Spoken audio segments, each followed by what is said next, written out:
I'm Dr. Karen Hills Pruden, and you have reached another episode of Leadership is Served.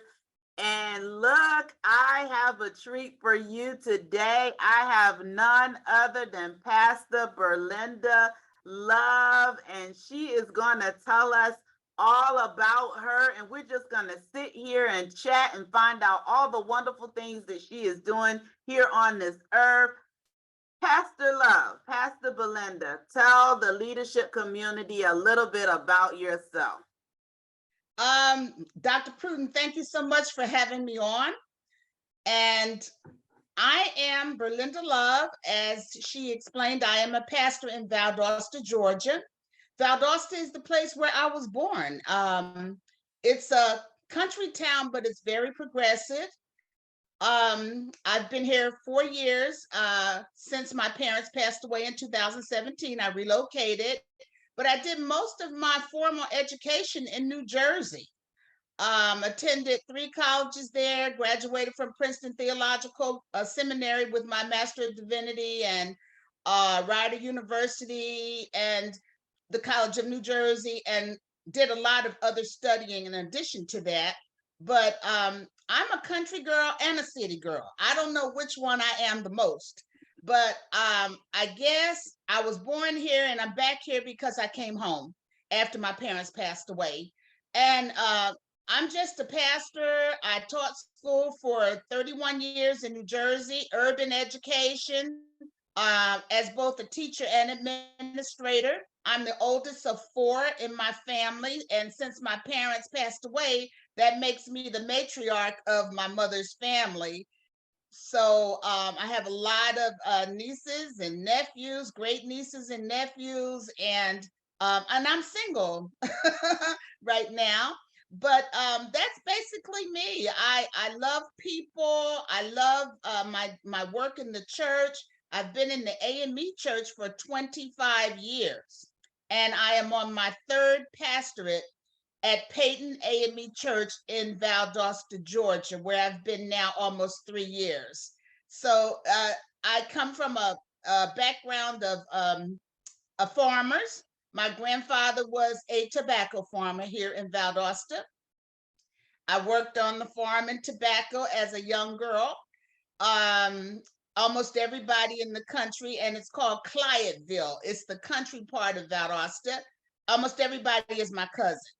So it's a very, very large family here. And my father's hometown was just an hour and 20 minutes away, Bainbridge, Georgia.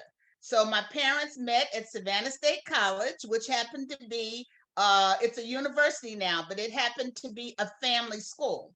And I wound up going there 1 year and then migrating back to New Jersey to finish all my education. And that's basically most of my history. Okay. You trying to give them everything right up front. You trying to give them all how wonderful you are, all your wonderfulness right up front. And that is okay with me. But I'm going to dial it back just a little bit and just ask a few questions based on what you've said. So you said that you're a Southern girl, but you ended up in Jersey. And now you're back in the South, I would imagine, because you said back home. So there's something that happened between that trek from the South up to the North. So tell us about how you end up going to the North. Okay, so I was born in Valdosta, my mother's hometown. And I was raised in Mount Calvary Baptist Church, which is our family church. And it was just a little cinder block church that my grandfather helped to build, and my father made the pews for the church. It actually still stands next to a magnificent new church that they have finally built. And I was raised up in a household with 3 generations or more in the house. I didn't know either of my grandmothers, but I knew both of my grandfathers. I didn't know either of my great-grandfathers, but I knew both of my great-grandmothers. So it was a balance. And as a child, I grew up around Valdosta. My father went into the military. My mother went to Savannah State. And then when he came back from military, they decided to relocate to New Jersey. But every single year they brought us back to Valdosta, every single year at the close of school in June in New Jersey. And we would stay 2 or 3 weeks between Valdosta and Bainbridge. Also, I spent 1 year of high school down here in Valdosta. It was West Side High School. It's now an elementary school, a brand new elementary school. But at that time, I spent my 9th grade year here, and I lived on the farm, and it was a lot different from being in New Jersey. But I was also crowned Miss Freshman that year. And I think that was basically because I was from out of state, and everybody just kind of jumped on that northern accent, and they voted me unanimously in for Miss Freshman. And so after that, my parents had me come back to Jersey. I got strep throat, and my grandfather had to see about a sick child. And then you had schools getting ready to be merged together. You know, we were coming out from segregation into integration of the schools. And so it was a lot going on. And that's how I wound up back in New Jersey.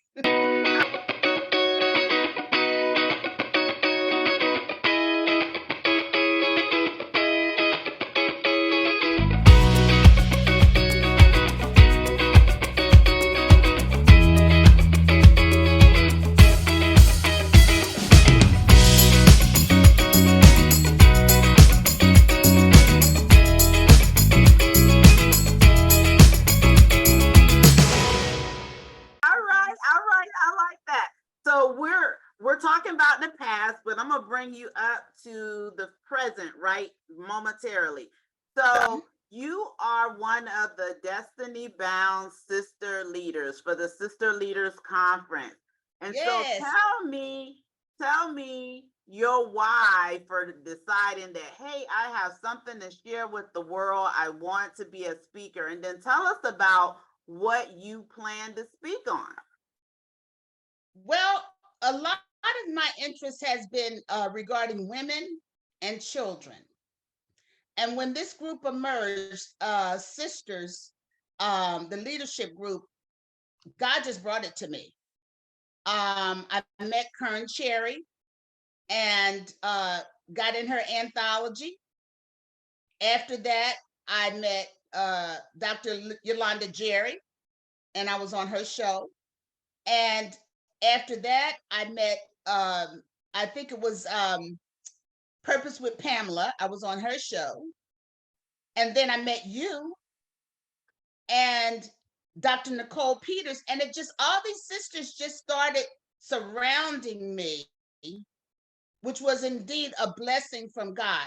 So I want to do motivational speaking, but being a pastor, I want to do something that really digs down at the heart of people. Okay. I'm still developing what that theme is, but I want it to be something that really touches what we need, especially women and children, because we know there's so many children that are sold into the slave trade and things like that. And I'm interested in a lot of things. So I'm trying to put the whole program together right now, what I want to speak about, but I'm sure that God will give me something to say. Absolutely, absolutely. So I believe you were an educator for 31 years. 31 Yes. years. And so tell us about what did you teach and what level? And you have to have, I also believe I read my research that you started out as a substitute teacher. Yes. So how does one go from a substitute teacher who is one who fills in every now and then to someone who basically stop for 31 years? There must be some passion and some purpose behind that career. Tell us a little bit about that.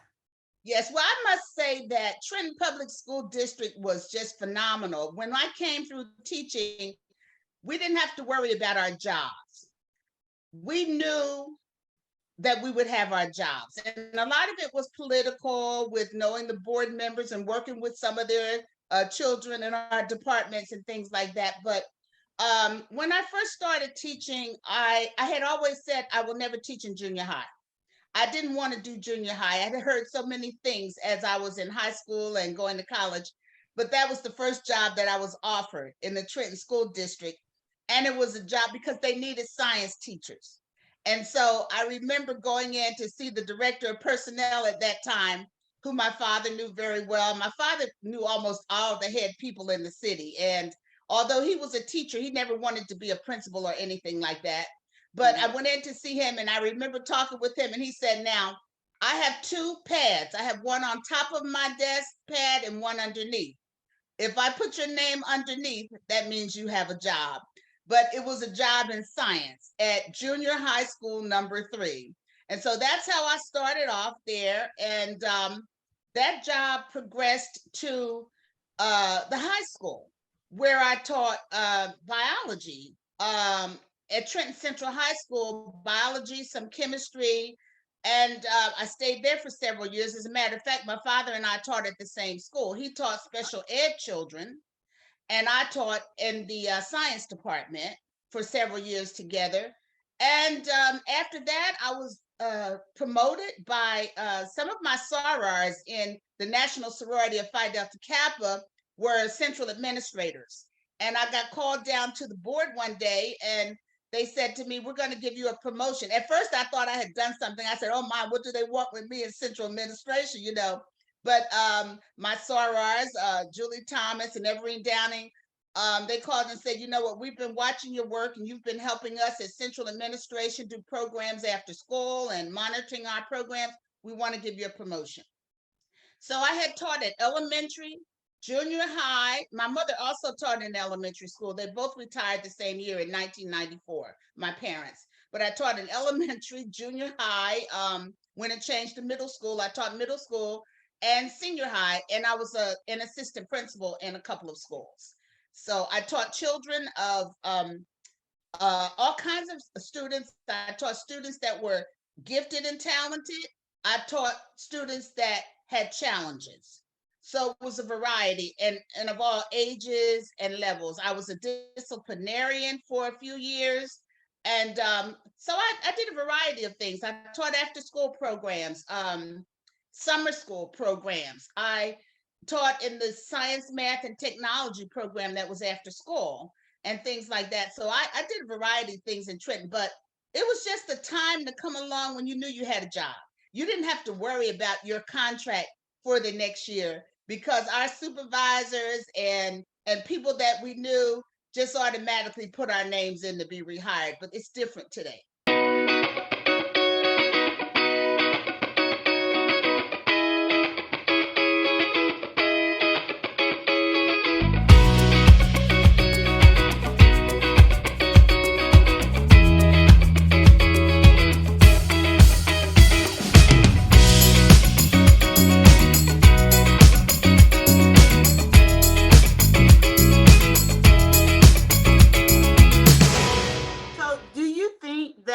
Because you did do different things that caused you to stay for 31 years? Because I would imagine that kept it interesting and to be able to do, as opposed to someone who taught math for 31 years. But do you think, and then you had to have some flexibility in various disciplines to be able to teach different things. Now, I like the fact that you teach STEM, because STEM is something that is pertinent now. Yes. Science, technology, engineering, and math related courses. And I'm a female advocate for all things, and we don't have enough women in those areas, but we're getting there. Yes.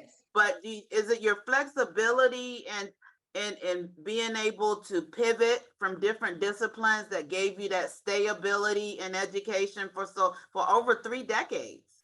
Well, what happened was my parents were both very firm and adamant about their children being educated and about us being serious about it, even in elementary school. So we came up under that rigidity when it comes to schooling and homework and those kinds of things. And we had some excellent teachers. And I always go back and say, my elementary school teachers are the ones that gave us the foundation to be the people who we are today. I have to give them that credit, because they loved us. They saw that we learned, and And so I give them always their accolades, the elementary school teachers, because that's where we got our foundation. But I decided when I was in college that I would not just get certified in one area. I had 5 certifications. So when they started to lay off in the school district, it was very hard for them to lay me off when I was certified in nursery school, elementary school, science K through 12, health education, and then finally I got my principal's supervisor certification. So they just kept me, I just kept hanging around. But so did my colleagues. We all kind of knew we never had to worry about in the science department. We worked with one of the board members' sons, and he would always make sure that we had all our jobs the next year. Our supervisors loved us, and they always made sure to go and tell the board members, I want them back. And so it was just a loving environment, and it still is, even today. The teachers that I taught with, many have retired. One, unfortunately, just passed away this morning. But what I loved about Trenton District is that all of the teachers were always very close, and they have all gathered around her for the last couple of months to help do things, transitioning from her home to the hospital and now to heaven. So it was just that kind of place where you kind of loved your job. I would get up early in the morning and I would be at my desk at 7:30. School didn't start until 8:30 at that time. And I would stay late. I would wash this desk, the student desk down. I would put my work up on the chalkboard. I would sharpen the pencils, put a pencil and a book and paper on each desk. And that was just something that I just enjoyed doing. That's why I wound up being there for 31 years. And I also see a theme because you talked about, of course, I am the founder for Sister Leaders, and you're one of the top tier speakers for the Sister Leaders Conference. But you also talk about the sisterhood among the teachers, and how that sisterhood continued to evolve over the years. How you, even when you were no longer teaching, individuals are no longer teaching, that you still had that bond. Yes. And do you think that sisterhood also made your work environment, because you all worked in the same industry, I'm sure sometimes in the same school, that helped make your employment also pleasant because you had that sisterhood? Yes, and it was not just the sisters, it was a lot of male principals that were just wonderful to work for and to work under. And a lot of us were in the same organizations. We were in the same sororities and things like that.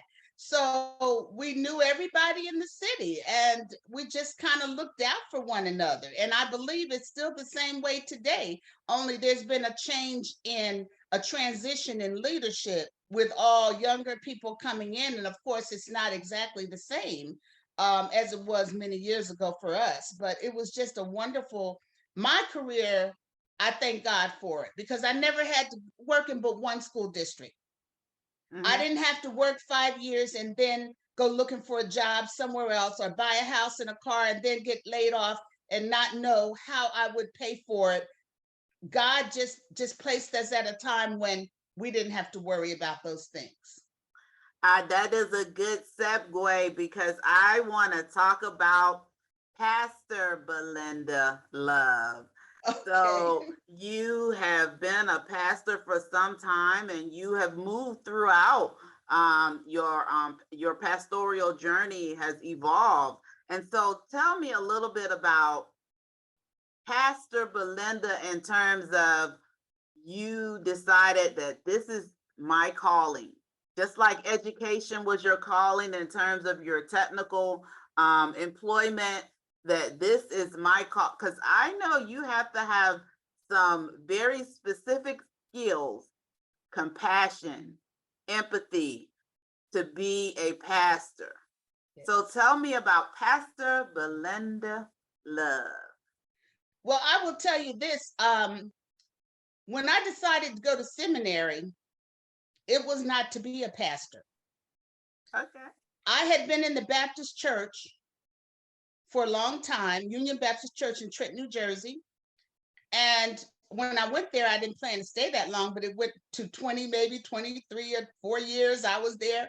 But I progressed up from teaching to director of Christian education to all kinds of positions that sometimes I even created. And because all the members were basically older than me, and I was one of a few younger women, I pretty much got to do anything that I wanted in the church.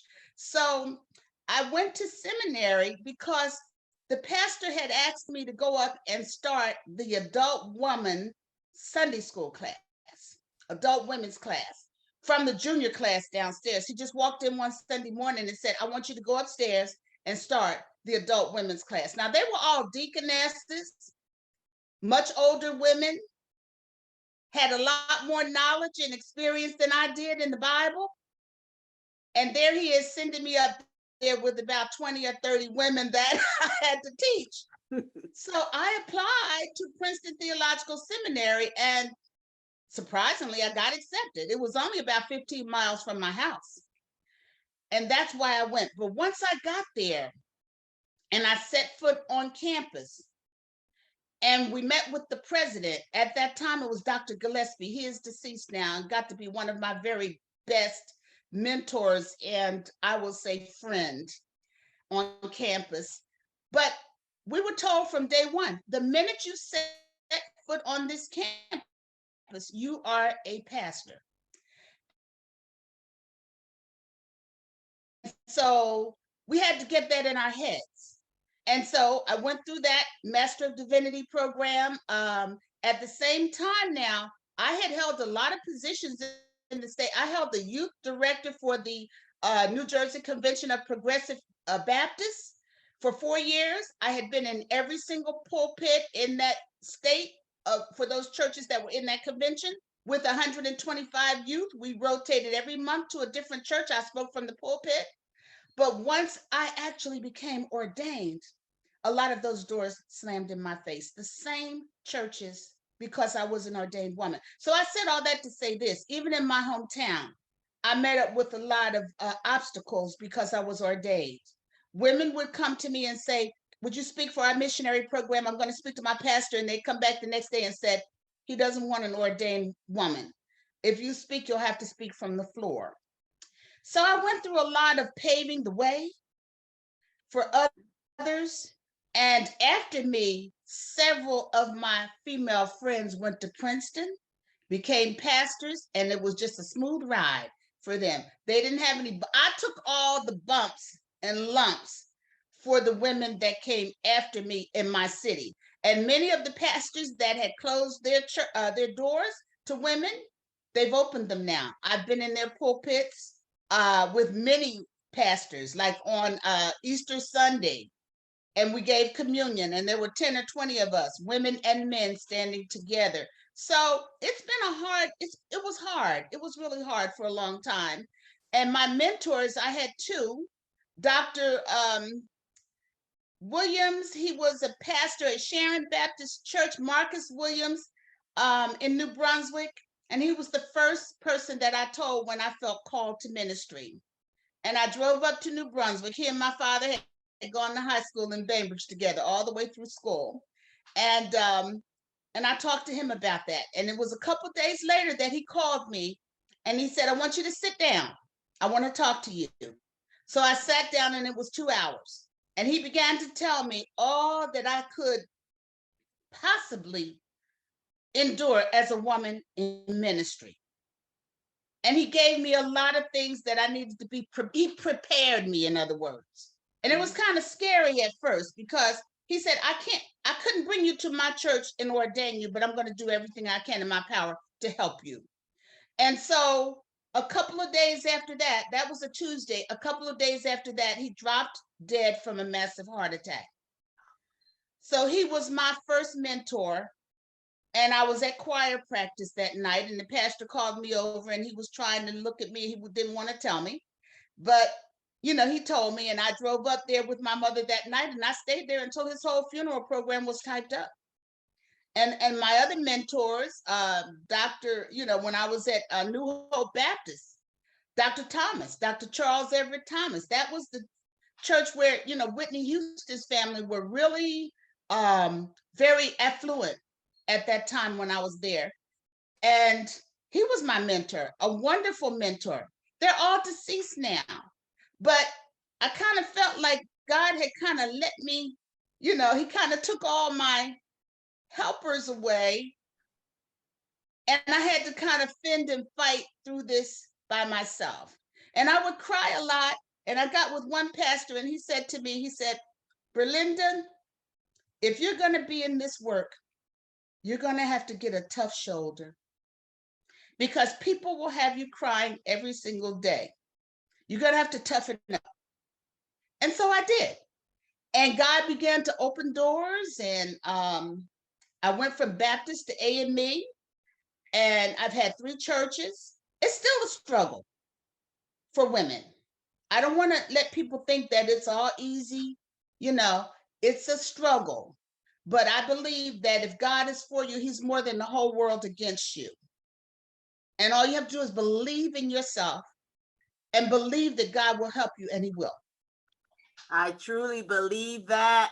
So we are coming towards the end of our 30-minute show. Obviously, I can talk to you forever and ever, but what I do want you to do is I want you to tell the leadership community how they can connect with you on social media if they want to connect with you. And if you got anything coming up or anything you want them to support you in, this is the time to just plug everything you got going on, Pastor Berlinda Love. Go ahead. Okay, well, I do want to say that I'm in 2 anthologies.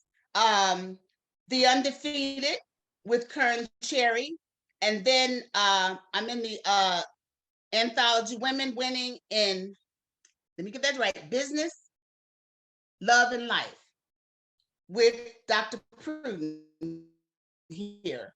And so they'll be coming out, and there'll be things coming along with them. So be on the look for those things, because I'm sure that other opportunities will come from them. You can reach me on Facebook, Berlinda Love, or Pastor Berlinda Love, but I would say go on to Berlinda Love. You'll see a lot more there. Or Peyton AME Church, Valdosta. That's my church. You can reach me on LinkedIn, Reverend Berlinda Heart Love on LinkedIn, and on Twitter. So you can always message me on Facebook, and I'll get back to you as soon as I possibly can. Awesome, awesome, awesome. And as you can see, she is very well connected on social media. And so depending on what your fancy is, LinkedIn, Facebook, or whatever, you can reach out to Pastor Berlinda Love. And so this has been another episode of Leadership is Served. And of course, Pastor Berlinda Love is one of our destiny-bound speakers for the 2022 Sister Leaders Conference. And it has been a joy speaking with her. And I encourage you to stay tuned on next week for another episode of Leadership is Served. Bye.